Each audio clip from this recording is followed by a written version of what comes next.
Aquí estamos preparándonos. Muchas gracias, Noemí, precioso canto que nos recuerda en estos tiempos donde se celebra el nacimiento del Salvador. Se nos recuerda que el Salvador no era un niño cualquiera, era Dios. Bien.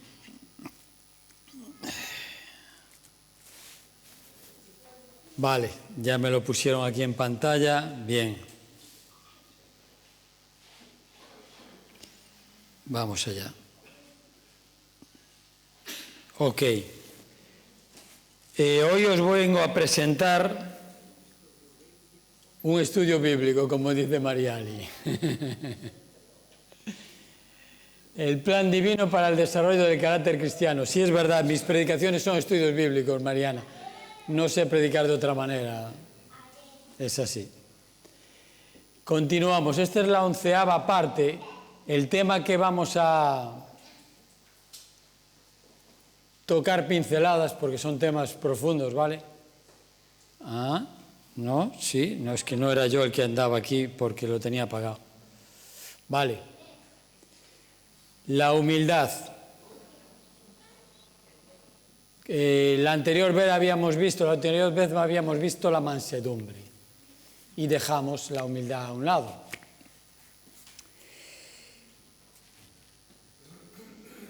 En esta foto se muestra un poco el desarrollo de todas las virtudes que hemos estado tratando, ¿vale? Curiosamente, no fue a propósito, pero curiosamente aquí hay 12 peldaños en esta escalera, los he contado. Aquí se nos muestran 9 virtudes. Yo he hablado de la 10ª, que es la mansedumbre, y hoy vamos a hablar de la 11, que es la humildad. Con lo cual nos queda una pendiente, ¿eh?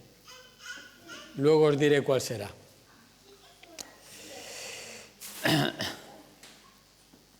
El texto base para nuestro estudio, ¿vale?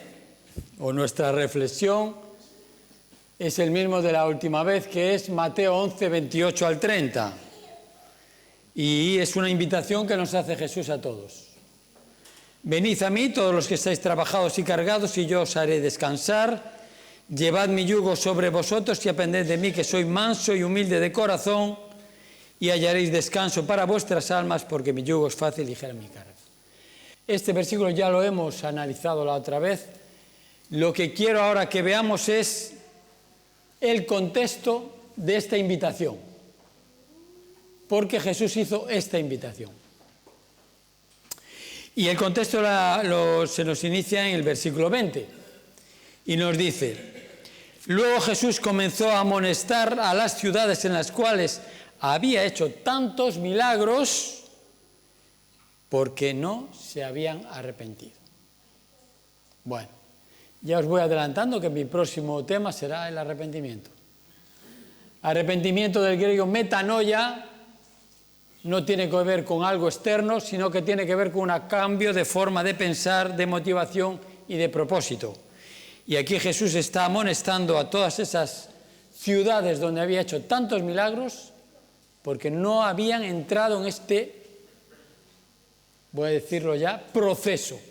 El arrepentimiento es un proceso, no es un evento que ocurre como si fuese algo milagroso, aunque es un milagro. Vale.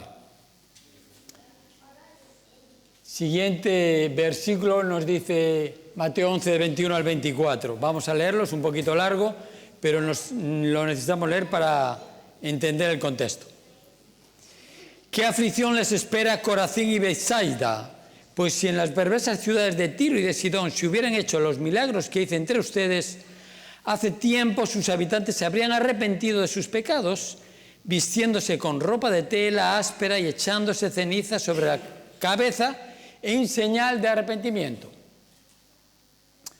Les digo que el día del juicio a Tiro y a Sidón les irá mejor que a ustedes. Y ustedes, los de Capernaum, pregunta: ¿serán honrados en el cielo? No. Descenderán al lugar de los muertos, pues si hubiera hecho en la perversa ciudad de Sodoma los milagros que hice entre ustedes, la ciudad estaría aquí hasta el día de hoy ¿Le di yo? No sé. Les digo que en el día del juicio aún a Sodoma le irá mejor que a ustedes. Pregunto, palabras duras, ¿eh? ¿Qué advertencia está haciendo aquí Jesús? ¿De qué nos habla?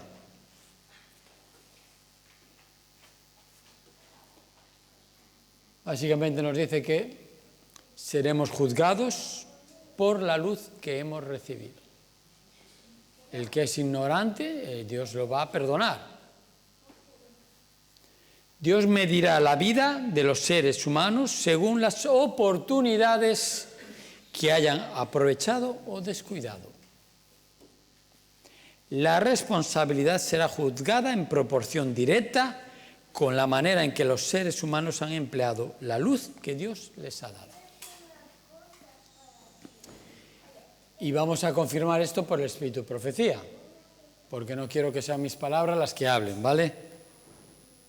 Dice, de aquellos que se jactan de su luz y sin embargo no andan en ella, Cristo dice, por tanto os digo que en el día del juicio será más tolerable el castigo para Tiro y Sidón que para vosotras.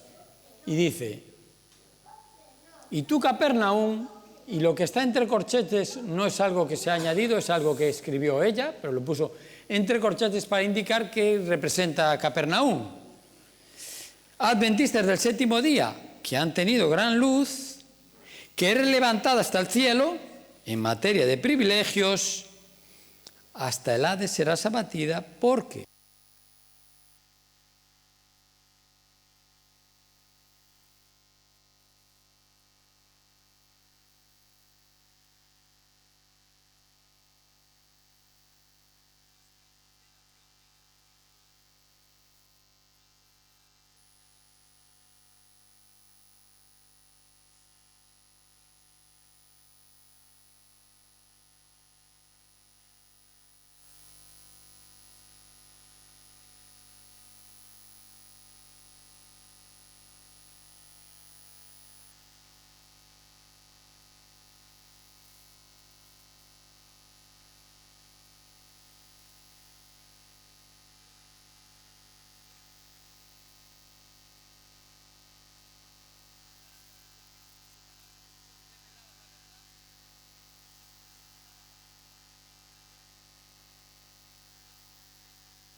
por supuesto,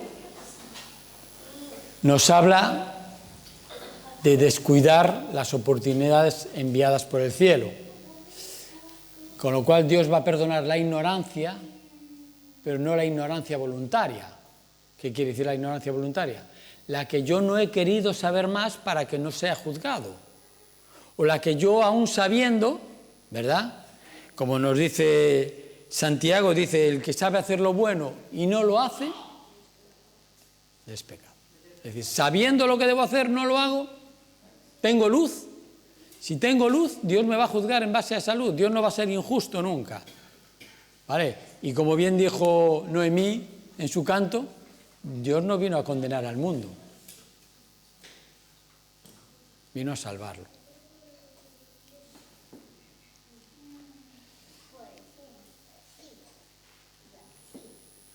Nos continúa diciendo la cita. Muchos.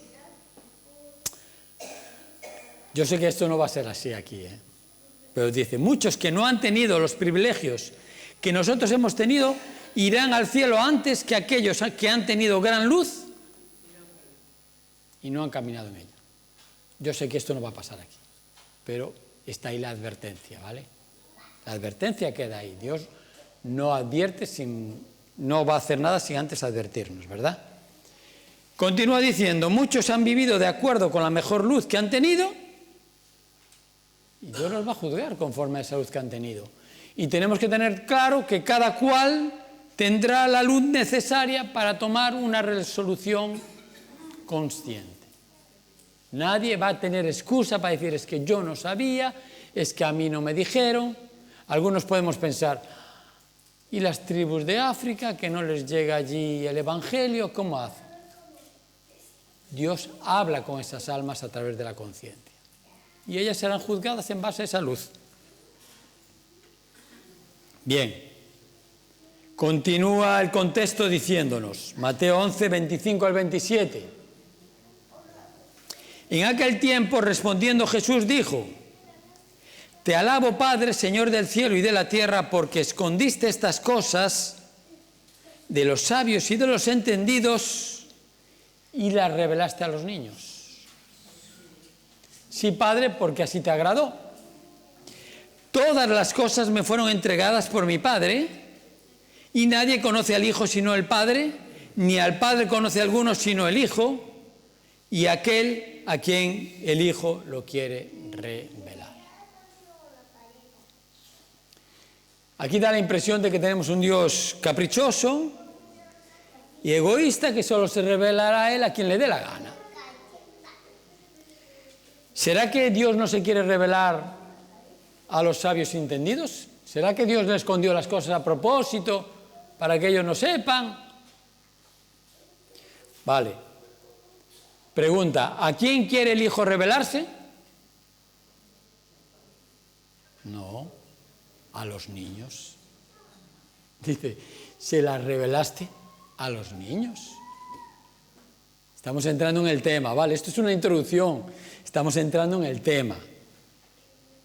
¿Quiénes son los niños? La palabra niños en griego, nepios,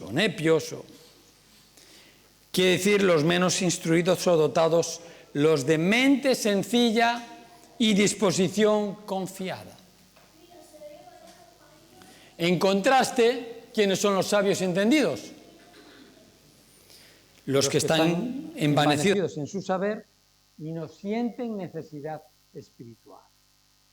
Y podemos pensar, ¿cuál es el problema de la iglesia de la Odisea? No, yo sé todo, yo ya, ¿qué me vienes a mí a decir? Yo no tengo necesidad de nada. ¿Será que nosotros somos? No somos sabios entendidos, ¿no? Bueno, Jesús nos dijo, de cierto os digo que si no os volvéis y os hacéis como niños, y aquí el reino de los cielos del que está hablando Jesús es el reino de la gracia, que nos va a preparar y a capacitar para el reino de la gloria, que es en el que queremos todos estar. Ahora estamos en el reino de la gracia y aquí estamos con pruebas y dificultades. Y el versículo Mateo 18:3 y aquí el versículo 4 nos dice, así que el que se vuelve tan humilde como este pequeño, será el más importante en el reino de los cielos. Que era la pelea que tenían los discípulos cuando entraron al aposento alto, a ver quién sería el más importante. El más importante, el que se sienta más humilde y más necesitado. Ese es el más importante. Fijaos,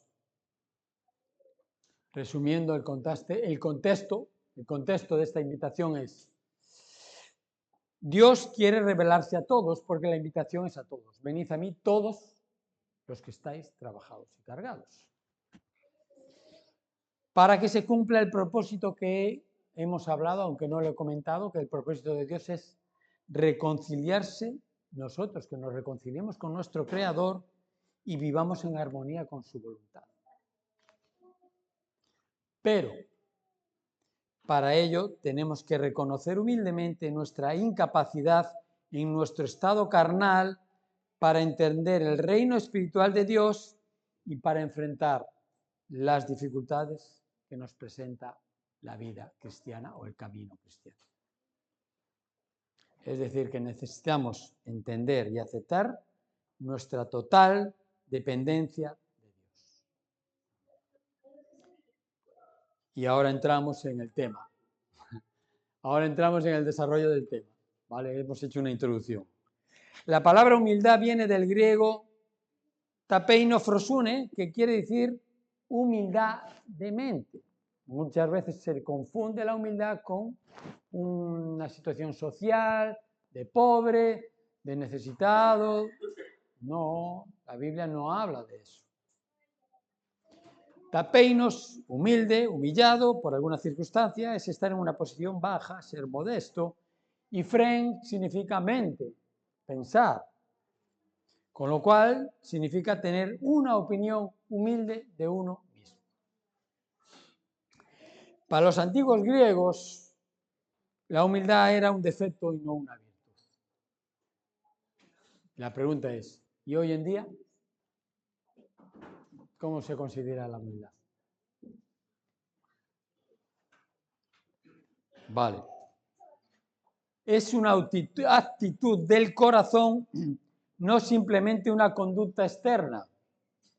Alguien podría tener una apariencia de humildad, pero con un corazón lleno de orgullo y arrogancia. El cristianismo ha ensalzado la humildad hasta un nuevo nivel como uno de los rasgos necesarios del carácter para entrar en el reino de Dios. Es imprescindible que en nosotros se desarrolle la humildad.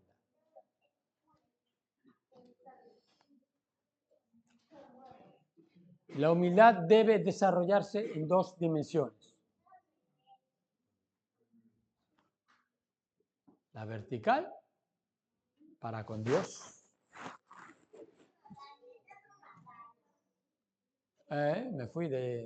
Y la horizontal, que seguramente es la que más nos cuesta, para con nuestro prójimo.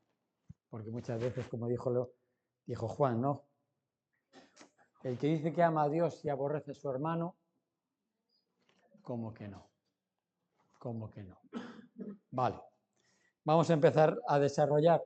Una de las citas bíblicas que voy a presentaros, esta presenta las dos dimensiones, ¿vale? Dice Pedro, un hombre ahí energético. Del mismo modo, ustedes jóvenes, tienen que aceptar la autoridad de los ancianos, y dice, y todos sírvanse unos a otros con humildad, porque Dios se opone a los orgullosos, pero muestra su favor hacia los humildes. Perdón. Así que humíllense ante el gran poder de Dios y a su debido tiempo Él los levantará con honor. Lo puse también en la versión que todos conocemos porque la expresión que utiliza es revístanse todos de humildad. Es como un ropaje que debemos tener para que Dios pueda darnos de su gracia. Es decir, el ir a Dios reconociendo nuestra incapacidad y nuestra necesidad es donde Dios me va a otorgar su poder. No es posible que podamos ser levantados si yo me creo que ya soy importante, ¿verdad? Fijaos cómo lo explica también el apóstol Pablo en Romanos 12:3. Por la gracia que me ha sido dada, les digo a todos ustedes, nadie tenga un concepto de sí mismo más alto que el que debe tener, sino más bien piense de sí mismo con moderación, según la medida de fe que Dios le haya dado. ¿Qué nos está diciendo aquí? No se crean mejor que los demás. Por más años que lleves en la iglesia, por más conocimiento teológico que tengas, por todo lo que tú quieras a nivel religioso, sino que necesitamos entender nuestra total dependencia de la gracia de Dios, absoluta. Y el apóstol Pablo lo dijo bien claro. Por la gracia de Dios soy lo que soy. Y la gracia que Él me concedió no fue infructuosa.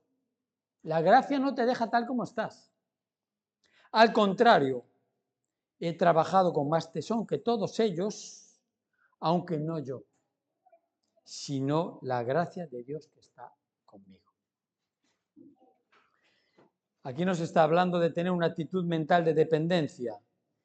Y la gracia no solo es un perdón inmerecido, que también lo es. Es un poder que te limpia y te transforma y que no te va a dejar cómo te encontró. Fijaos cómo nos lo dice. Ah, pero yo leí y no lo había puesto, perdón. 1 Corintios 15, 10, nueva versión internacional. Leí esta cita y no la había puesto, perdón. Vale. Tengo que fijarme más en la pantalla. Nos dice el Espíritu de Profecía. Esto es interesante, ¿vale? Todos tenemos claro que la humildad es un don divino, porque hemos nacido con el principal pecado es el orgullo, ¿vale?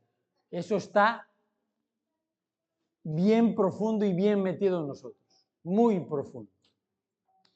Y además de ser un don divino, fijaos que se va a convertir en un antídoto contra la apostasía. Nos dice el Espíritu de Profecía. La humildad cristiana es un don maravilloso y un antídoto eficaz contra la apostasía. ¿Qué es la apostasía? Apartarse de los caminos de Dios, irte de la iglesia porque mira lo que me hicieron, porque mira, ¿cuántos casos conocemos, verdad?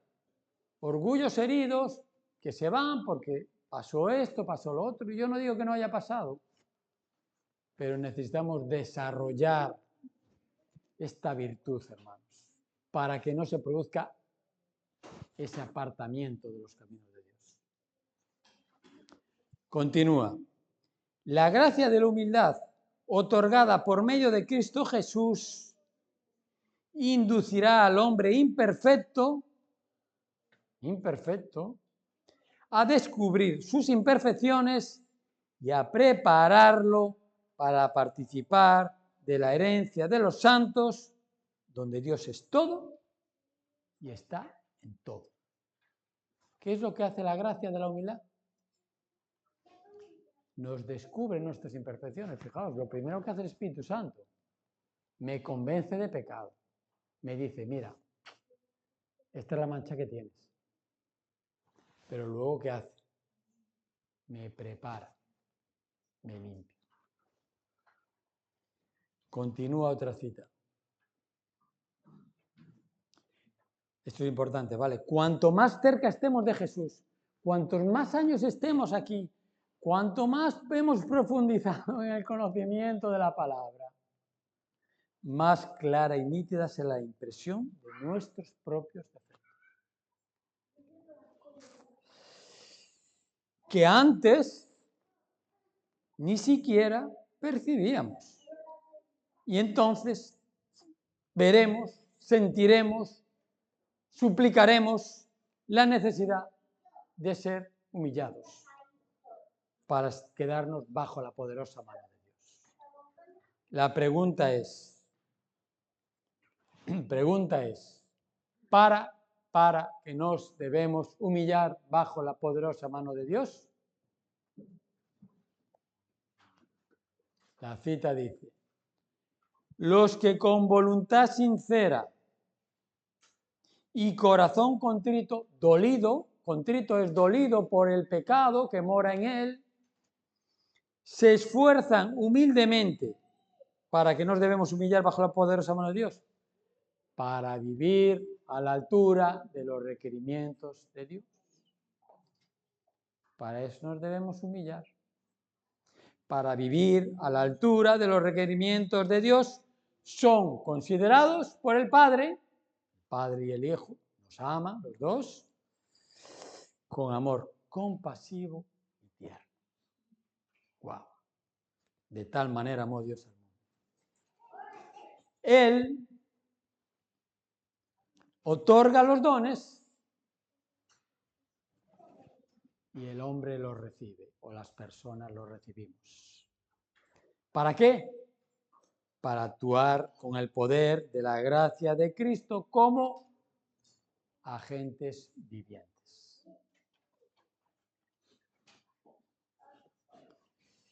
Nuestra parte es, con voluntad sincera y corazón contrito, humildemente acudir a Él.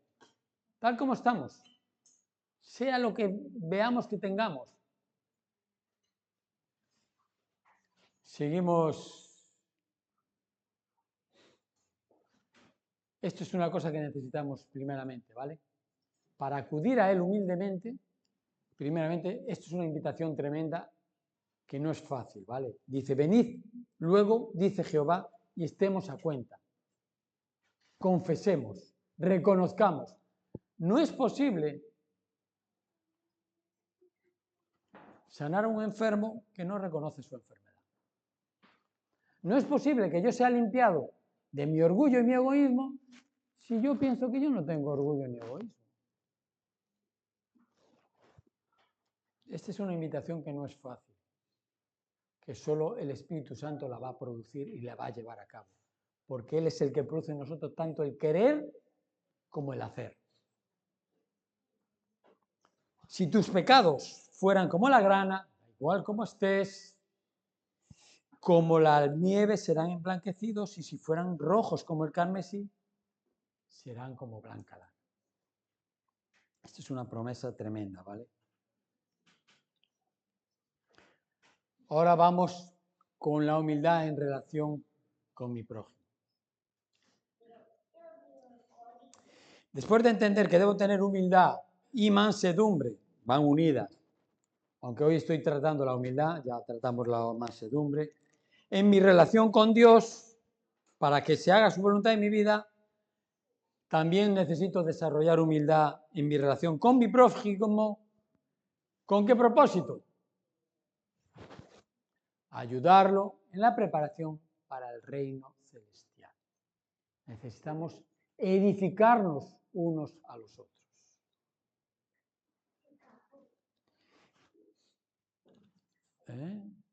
Nos dice el apóstol Pablo, Filipenses 2, del 3 al 4. Nada hagáis por contienda o por vanagloria. Antes bien, con humildad, estimando cada uno a los demás como superiores a él mismo. No mirando cada uno por lo suyo, egoísmo, sino cada cual también por los otros, estimando cada uno a los demás como superiores a él mismo. Que Dios nos ayude a que esto sea una realidad. El Espíritu de Profecía nos dice, ¿cómo saber si amo a mi prójimo como a mí mismo? Dice, con humildad debemos estimar a los otros superiores a nosotros. Debemos ser severos con nuestros propios defectos de carácter, prontos para discernir nuestros errores y equivocaciones y tener menos en cuenta las faltas ajenas que las nuestras. ¿Veis cómo tengo que fijarme en la pantalla? Ya me estaban avisando. Perdonad. Tengo que fijarme más en la pantalla. Le doy al mando, pero a veces creo que no me hace caso. Vale. Cita. Vale, os queda aquí la cita. Y esto tiene que ver con la advertencia que nos hizo Jesús de no fijarnos tanto en la paja del ojo ajeno y no ver la viga en el nuestro, ¿verdad? Pues esto, severos con nuestros propios defectos de carácter. Y yo digo, no, bueno, yo soy un poquito orgulloso, pero es poquito eso. Siempre como que nos vemos a los otros como que más aumentados. O sea, como que los vemos que dicen, no, el otro sí que hizo una cosa terrible, yo no. Y dice, vale, la pregunta era, ¿cómo saber si amo a mi prójimo como a mí mismo? Si estoy practicando esto. Esto será amar a mi prójimo como a mí mismo. Es decir, cuando yo estoy practicando esto, estoy amando a mi prójimo mucho más que a mí. Mucho más. Y todo esto que hablamos son obras que tiene que hacer Dios a través de nosotros, porque no es algo que estemos hablando humanamente posible.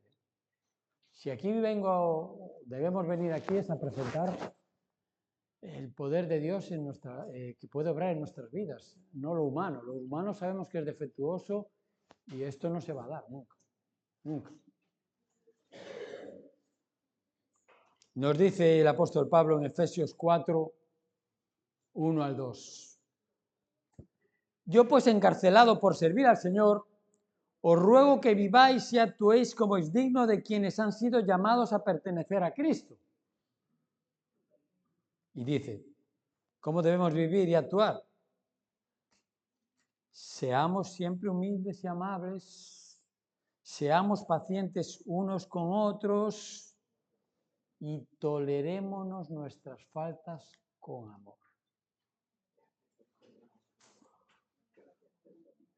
Bueno, nueva traducción viviente, vale. Yo os voy poniendo aquí las versiones que utilizo que creo que muestran más claramente el texto. La pregunta que nos hacemos y que nos aclara aquí el Espíritu de Profecía es ¿para dónde nos estamos educando? Esto es una escuela, para el cielo, amén, Marial. Esto es una escuela, ¿vale? La iglesia es una escuela, debe ser una escuela, donde venimos a aprender del maestro, es el maestro. Dice, con frecuencia, esta cita de verdad que son citas que a mí me sacan del sitio. Con frecuencia estaremos chasqueados porque no hallaremos la perfección en los que se relacionan con nosotros. Pero es que yo no sé qué hago, lo saco yo sin querer, seguramente sí, perdón. Perdonadme, soy yo con la mano, estoy un poco nervioso igual. Y ellos no verán la perfección en nosotros. Es mutuo. La imperfección es mutua. Pero ahora nos dice, solo mediante esfuerzos agonizantes. Eso no es la cosa de un día o 10 días de oración o 40 días de reavivamiento. No, esto es un esfuerzo continuado y continuo. De nuestra parte llegaremos a ser abnegados, humildes, semejantes a niños, dóciles, mansos y humildes de corazón como nuestro divino Señor. Se nos dice que somos ovejas, porque sabemos que las cabras no van a entrar en el reino de los cielos, con lo cual seamos ovejas. Vale, dice, debemos llevar nuestro corazón y mente, ¿a dónde? A un plano más elevado de educación en las cosas espirituales y celestiales. Nuestra mente debe estar por encima de las cosas terrenales, aunque es verdad que tenemos que estar en las cosas terrenales, pero no nos dejamos absorber ni arrastrar hasta el punto de que olvidemos educarnos en las cosas eternas. ¿Vale? Entre las bienaventuranzas de Jesús nos dejó esta bienaventuranza, esta bendición para todo aquel que la quiere recibir. Bienaventurados los pobres en espíritu, porque de ellos es ese reino de gracia que nos preparará para el reino de gloria. Y aquí en esta versión nos dice, felices son los que tienen conciencia de su necesidad espiritual. Pobres en espíritu son los que tienen conciencia de su necesidad espiritual. Nos dice el Espíritu de Profecía. Los pobres en espíritu son aquellos que reconocen su propia necesidad y pecaminosidad. Saben que por sí mismos no pueden hacer ninguna cosa buena. Sin mí, nada bueno podéis hacer, lo dijo Jesús. Pero aun sabiendo eso, desean la ayuda de Dios y que Él les conceda su bendición. Todos los que sienten la absoluta pobreza del alma, que saben que en sí mismo no hay nada bueno,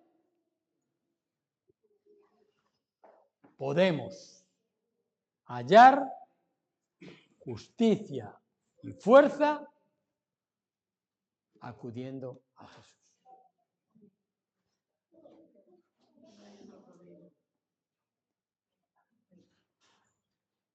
Otra cita más nos dice: la mansedumbre y la humildad de corazón son condiciones indispensables para obtener fuerza necesaria para alcanzar la victoria. Y dice que una corona de gloria aguarda ¿a quién? A los que se postran a los pies de la cruz.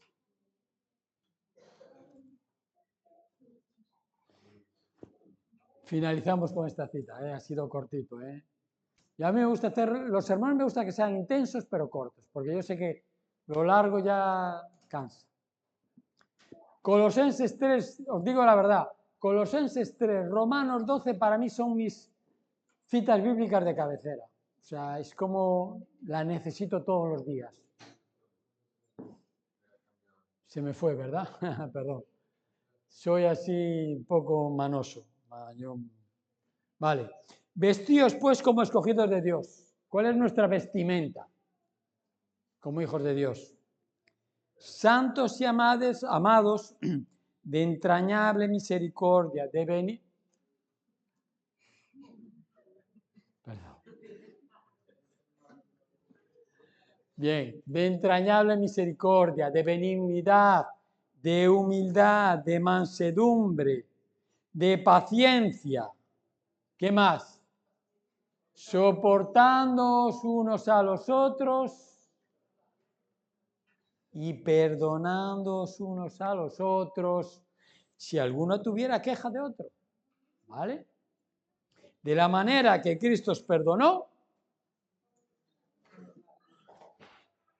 vosotros también. Vale. Esta es la cita última, pero no se va a acabar aquí. No, quieto. Para finalizar voy a poneros un canto que tiene que ver con esta cita, que está en el Antiguo Testamento. Segunda de Crónicas. ¿Le toqué yo otra vez? ¿Sí? No, estáis andando haciendo algo ahí. Segunda de Crónicas 7:14. ¿La conocéis? Venga, ¿quién la conoce? Os la pongo aquí, pero el canto nos la va a decir, ¿vale? Si mi pueblo, ¿qué hace mi pueblo? ¿Qué debe hacer mi pueblo? Que lleva mi nombre, se humilla y ora, y me busca y abandona su mala conducta, ¿qué hará él? Lo escuchará desde el cielo y lo perdonará y lo restaurará. Amén. Amén. Vamos a finalizar con un canto que nos van a poner ahora aquí, no tenéis que levantaros. Simplemente disfrutar de él.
su maldad.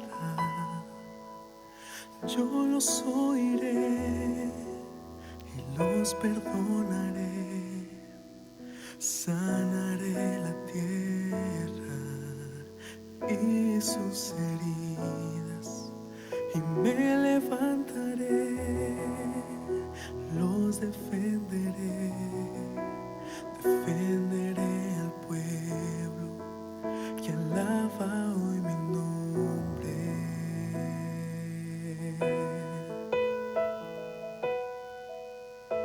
Si buscaréis con fe mi rostro, allí yo estaré. Si oraren unos por otros, yo los escucharé. Yo los escucharé, los perdonaré, sanaré la tierra y sus heridas, y me levantaré, los defenderé, defenderé al pueblo que alaba hoy mi nombre, y yo recordaré todas mis promesas, oiré su ruego, sanaré la tierra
Jesús.